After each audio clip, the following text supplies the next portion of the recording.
We start with none other than Risper Faith, aka Lady Risper. And honestly, we all know her for being the nyota ya Desi Mewaka, nyota ya biashara, nyota ya marketing, and even more recently when she was doing her video content with the that guy, the dancing guy with his father. What's that rapper called? The Ugandan rapper with his dad who has now popularized this dance move.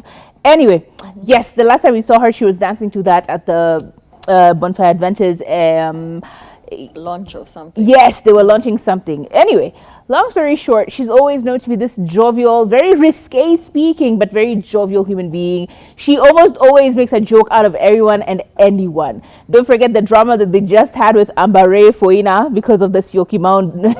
Wanawake wa Syokimau. Like, she's funny to bits, but it seems that she's not having a laugh at her current situation, because in case you do not know, she's married to her very long-standing relationship and husband who goes by the name of Brian, and the two of them seem to have a very, very beautiful marriage. They seem to be very rich. That's number one. Okay, they seem to be very rich, very affluent, doing very, very well.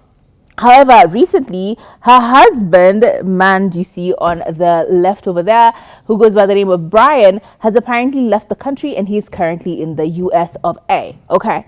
And while he's in the US, or he's been there for quite a while, Lady Risper is going through it. She being lonely. She's going through the loneliness epidemic that has been the single lives of you. Like, single people, you have been suffering. Lady Risper has just had a little taste of it and she's like, can somebody tell my husband to come back? Her complaints vary from, one, them being so close. Like, she makes such funny jokes about it, but she said that the two of them, since they got married, have been really, really close. Like, they live in the same home.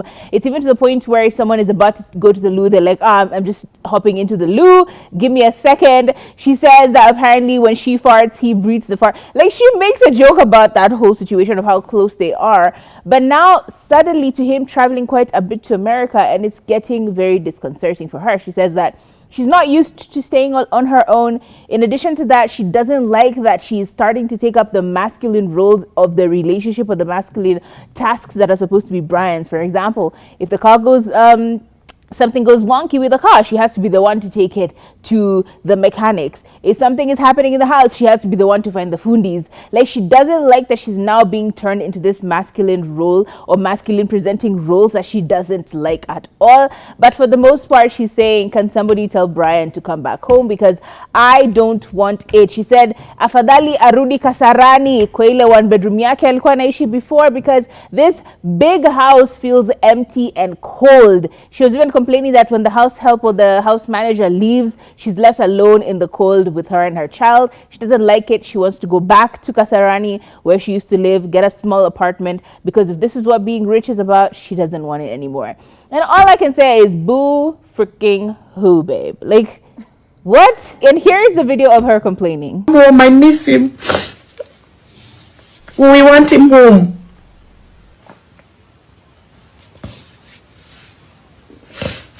Or else all this is vanity. This is, yani, hata isaidi, mimi na prefer basi saizi nene nichukue tu one bedroom apartment, nichukue mtoto wangu nene nikae naye, because the house is small and cozy. But all this big house, it feels like a ina feel kama kaburi. Unaingia hivi kwa nyumba, it's too cold. There's apart from the baby, there's nothing really to be happy about.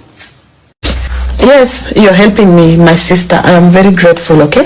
Toka live kwanza. No, acha tu niongee kitu nitoke ndo niende kazi, roho yangu isikie poa. Wewe unanisaidia sana kuangalia nyumba, kuangalia mtoto. But unaona sometimes pia wewe unachoka. Unataka break. Unataka break sometimes. Sasa imagine ukiendanga unaniacha peke yangu kwa hii nyumba. Hii nyumba ni kubwa na my nyumba is too big. Alafu hizo majukumu zote za hii nyumba zinanishika akili. Zinanibo kama saizi wameniambia ati sijui tanki na unabomoa ukuta, nafaa kuchukua hii tanki sijui nipeleke huku juu ni transfer. Where do I get fundis to do all that, Nelma? Gari sijui huku bumper imeharibika, mimi niende garage. Yani mimi niko hivi naendanga kufanya makazi za baba sababu bwana yangu hayuko Kenya. Si akuje Kenya afanye ma responsibilities zake. Inauma. inauma, inabo.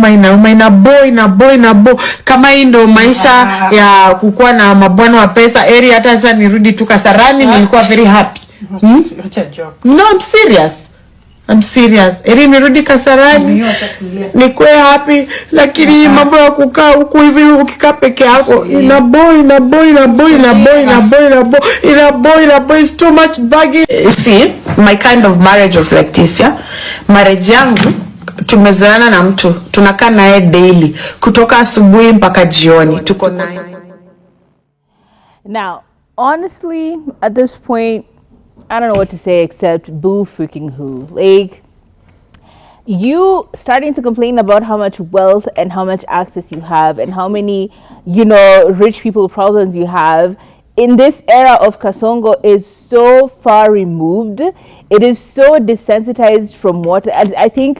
I want you to touch grass. In fact, maybe you moving back to Kasarani would be good. I think that's your way of touching grass, babe. Because like you are so far removed from reality and what is happening to the rest of the people in your country that we generally, I relate to Risper Faith on many things. I have never related to her less than I have with this particular video because it just feels so insensitive. Maybe this is not the place to have these kinds of conversations. Speak to your therapist, speak to your personal friends. I don't know, talk to your husband, go touch grass, follow him in the US if that's what you need to do. But at this point, boo freaking who, babe. Boo who.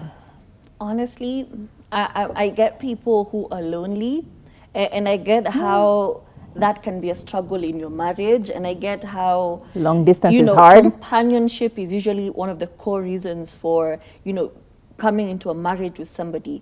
But at the same time, when you live a certain lifestyle, there are sacrifices you have to make. If I am living a Bibia Tajiri sacrifice, this Tajiri has to be constantly making money that I can consume to maintain said lifestyle.